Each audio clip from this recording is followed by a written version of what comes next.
Hello friends, வணக்கம். Welcome back to happy home makers kitchen. இன்றைக்கி ஈஸியாக பண்ணுற ஒரு வெள்ளை முறுக்கு எப்படி பண்ணுறதுன்னு பார்ப்போமா. இது தேன்குழல் அப்படின்னு கூட சொல்லுவாங்க. இதுக்கு தேவையான மாவு அரைக்கிறதுக்கு நமக்கு 4 கப் அளவுக்கு மாவு பச்சரிசி, அதில் 1 கப் அளவுக்கு உளுந்து, பாதி கப் அளவுக்கு பொட்டுக்கடலை எல்லாத்தையும் சேர்த்து மிஷினில் கொடுத்து திரிச்சிட்டு வந்த மாவு இது. ஒருவேளை உங்களுக்கு மிஷினில் அரைக்கிற வசதி இல்லைன்னா இதே அளவு 4 கப் அளவுக்கு அரிசி மாவுக்கு 1 கப் உளுந்து மாவும் பாதி கப் அளவுக்கு பொட்டுக்கடலை மாவும் போட்டு கூட நீங்கள் இதே சேம் பண்ணலாம். நீங்கள் உளுந்தை லேசாக வறுத்துட்டு அரைச்சிக்கோங்க. மிக்சியில் அரைக்கிற மாதிரி இருந்தால், மிஷினில் அரைக்கிற மாதிரி இருந்ததுன்னா அப்படியே கொடுத்து அரைச்சி வாங்கிக்கலாம். இப்போ இதில் நான் 2 கப் அளவுக்கு மாவு எடுத்திருக்கேன். இந்த கப்பு 200 கிராம் அளவு. இப்போ இதில் 1/4 டீஸ்பூன் அளவுக்கு சீரகம் போட்டுக்கலாம். சில பேர் எள்ளு கூட யூஸ் பண்ணுவாங்க. எள்ளு போட்டால் கூட முறுக்கில் நல்லாயிருக்கும். இந்த பெருங்காயமும் சீரகமும் இதில் ஆட் பண்ணுறது வயிற்றுப்புறுமல் வராமல் இருக்கிறதுக்காக நம்ம கொஞ்சம் பெருங்காய பொடியும் ஆட் பண்ணிக்கலாம். பெருங்காய பொடி சுத்தமானதாக இருந்ததுன்னா நீங்கள் டைரெக்டாக ஆட் பண்ணுங்கள். இல்லாட்டி பொரிச்ச பெருங்காயமோ இல்லை பெருங்காய பொடியோ உப்பு எல்லாத்தையும் நல்லா தண்ணியில் கரைச்சி வடிகட்டி ஆட் பண்ணுங்கள். இப்போ நான் எல்லாம் க்ளீனாக இருக்கிறதுனால அப்படியே ஆட் பண்ணுறேன். நான் ஆல்ரெடி இந்த மாவையும் நல்லா சலித்து வச்சுருக்கேன், அதனால் நான் டைரெக்டாக ஆட் பண்ணிட்டேன். சலிக்காமல் மாவை ஆட் பண்ணாதீங்க. ஏன்னா ஏதாவது ஒரு மண் துகளோ இல்லை ஏதாவது ஒரு ஃபாரின் பார்ட்டிக்கல் இருந்ததுன்னா கூட வெடிச்சிடும்.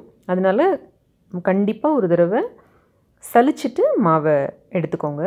இப்போ முறுக்கச்சில் இந்த 3 கண் இருக்கிற முறுக்கச்சு போட்டு நம்ம பிழிய போகிறோம். தண்ணி ஊற்றி பிசைஞ்சிக்கலாம்.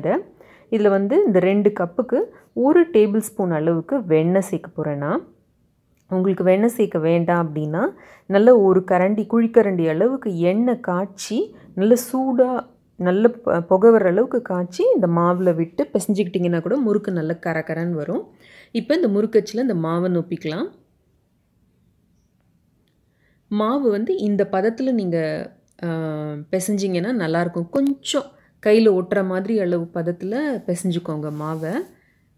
இப்போது டைரெக்டாக எண்ணெயில் பிழிஞ்சு விட வேண்டியது தான். அப்படி நீங்கள் புதுசாக சமைக்கிறவங்களாக இருந்தால் நேராக அந்த எண்ணெயில் பிழிய முடியாது, கை சூடு அடிக்கும் அப்படின்னு நீங்கள் நினைக்கிற மாதிரி இருந்ததுன்னா ஒரு சட்டுவமோ இல்லை தோசை திருப்பிலையோ கூட நம்ம பிழிஞ்சு வச்சுக்கிட்டு எண்ணெயில் விடலாம். ஆனால் நேராக இப்படி எண்ணெயில் விட்டோம்னா அந்த டேஸ்ட் ரொம்ப நல்லாயிருக்குங்க.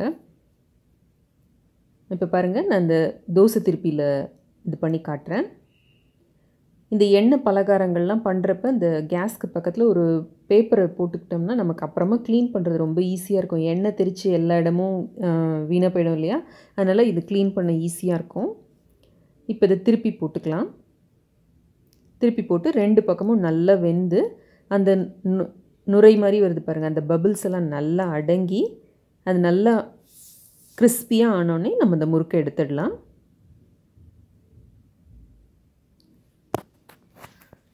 முறுக்கு வெள்ளையாக வரத்துக்கு சில சிம்பிள் டிப்ஸ் நம்ம கடைப்பிடிச்சா போதும். நம்ம முறுக்கு மாவு பிசைகிறப்ப எப்போவுமே வெயில் ஏறுற நேரம் பிசையக்கூடாது. முடிஞ்ச வரைக்கும் 6 மணிக்கு முன்னாடியோ இல்லை 6 மணிக்கு அப்புறமும் முறுக்கு பண்ணிங்கன்னா முறுக்கு நல்ல கலராக வரும், நல்ல வெள்ளையாக வரும். ஏன்னா வெயில் ஏற ஏற மாவு புளிக்க ஆரம்பிச்சிடும். மாவு புளிக்க ஆரம்பிச்சதுன்னா நமக்கு முறுக்கு செவந்து போயிடும். ஸோ நீங்கள் முறுக்கு பண்ணணும்னு நினச்சிங்கன்னா கொஞ்சம் வெயில் வரத்துக்கு முன்னாடி அதை பண்ணி முடிச்சுடுங்க. கண்டிப்பாக இந்த மத்தியானம் 10 மணி 12 மணி 1 மணி நேரங்களில் பண்ணிங்கன்னா முறுக்கு செவந்து போகிறதுக்கான வாய்ப்பு ஜாஸ்தி. அதே மாதிரி உளுந்தை நம்ம வறுக்க வேண்டிய அவசியம் இல்லை, அப்படியே நேராக போட்டு அரைச்சிடலாம். அரைச்சாலும் முறுக்கு நல்லா வெள்ளை வெள்ளேர்னு வரும். இப்போ அதை எடுத்து ஒரு தோசைக்கல்லில் போட்டு வச்சுக்கலாம். ஸோ அதில் இருக்கிற எண்ணெய்லாம் அதில் இறங்கிச்சுன்னா கூட நம்ம அப்புறமா தோசைக்கல்லுக்கு யூஸ் பண்ணிக்கலாம். இப்போ இந்த கரண்டியில் பிழிஞ்சு விட்டுருக்கேன். நல்லா இந்த பபிள்ஸ் பாருங்கள் போட்டோன்னே எவ்வளோ வருதுன்ட்டு. கொஞ்சம் நேரத்தில் அது நல்லா அடங்கி அந்த சத்தம் அடங்கிடும். இந்த மாதிரி ஒரு வடை கம்பியோ இல்லை நம்ம வீட்டில் அந்த குழிப்பணியாரத்தெல்லாம் திருப்புறதுக்கு ஒரு சின்ன குச்சி இருக்கும் பாருங்கள், அந்த மாதிரி இருந்ததுன்னா அதில் வச்சு கூட நீங்கள் திருப்பி விடலாம். மாவில் எந்த இம்ப்யூரிட்டிஸும் இல்லாமல் கல் மண் அதெல்லாம் எதுவும் இல்லாமல் இருக்கிறது ரொம்ப ரொம்ப முக்கியம். நான் மாவு பச்சரிசியை நல்லா ஈர துணியில் தொடச்சி நிழலுணத்தில் நல்லா காய போட்டு அதோட உளுந்தும் பொட்டுக்கடலையும் சேர்த்து போட்டு மிஷினில் கொடுத்து அரைச்சிட்டு வந்துட்டேங்க. இந்த மாதிரி இந்த ஈடு ஃபுல்லும் பிழிஞ்சிக்கலாம். நீங்கள் ஒரு வேளை நிறைய முறுக்கு பண்ணுற மாதிரி இருந்ததுன்னா இந்த மாதிரி 2 கப்பாக போட்டு பிசைஞ்சு நீங்கள் பிழிஞ்சிங்கன்னா எல்லா முறுக்குமே உங்களுக்கு வந்து நல்ல வெள்ளையாக வரும். பிழிஞ்சு எவ்வளோக்கு எவ்வளோ நேரம் மாவு பிசைஞ்சு எவ்வளோக்கு எவ்வளோ நேரம் மாவு வெளியில் இருக்கோ அவ்வளோ சீக்கிரம் அது வந்து கலர் மாறிடுங்க. அவ்வளோதான் இதோட ரகசியம். சில பேர் வந்து டால்டாவில் பிழியணும், தேங்காய் பால் விட்டு பிழியணும், அப்போ தான் வெள்ளை வெளியிருந்த முறுக்கு வரும் அப்படின்லாம் சொல்லுவாங்க. தேவையில்லை, நம்ம இப்படி பண்ணாலே நமக்கு நல்லா முறுக்கு வரும். இப்போ பாருங்கள், நம்ம முறுக்கு எடுத்து வச்சுருக்கிறதுக்கும் எடுக்கிற முறுக்குக்குமே கலரில் டிஃப்ரென்ஸ் இருக்குது பாருங்கள். இப்போ இந்த முறுக்கு இந்த சூட்லேயே இன்னும் கொஞ்சம் செவக்கும். ஸோ நம்ம எடுக்கிறப்ப ஒரு பதம் முன்னாடி எடுத்தோம்னா அந்த சூட்டில் வந்து அது இன்னும் கொஞ்சம் கலர் ஜாஸ்தியாகும். ஸோ அதையும் நம்ம கரெக்டாக பார்த்து எடுக்கணும். நம்ம எடுக்கிறப்பவே ரொம்ப கோல்டன் ப்ரௌனாக ஆகிற அளவுக்கு விட்டு எடுத்தோம்னா அது இன்னும் கொஞ்சம் ரொம்ப கலர் வந்துடும். சின்ன வயசில் இந்த மாதிரி சரியாக வேகாத இந்த முறுக்கு, இது ரப்பர் முறுக்குன்னு பேர்.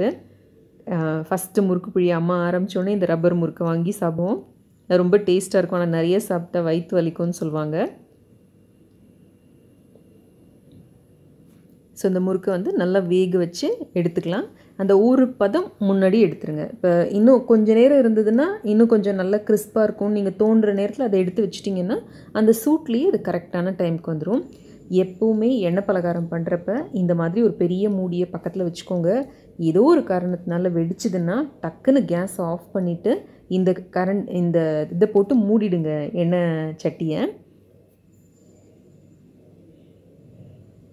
யூஸ்வலாக பெருங்காயம் இல்லை உப்பு இல்லை மாவு இதில் தான் கல் இருக்கிறதுக்கான வாய்ப்புகள் ஜாஸ்தி. ஸோ அதை மட்டும் பார்த்துக்கோங்க. இப்போ நம்மளோட வெள்ளை வெளியேறின முறுக்கு இல்லை தேன்குழல் ரெடி. செஞ்சு பாருங்கள் ஃப்ரெண்ட்ஸ். பார்த்துட்டு எனக்கு உங்களோட கமெண்ட்ஸ் ஃபீட்பேக் எழுதி அனுப்புங்க. மறக்காமல் என்னோடய சேனலுக்கு சப்ஸ்கிரைப் பண்ணுங்கள். லைக் பட்டனையும் கிளிக் பண்ணுங்கள்.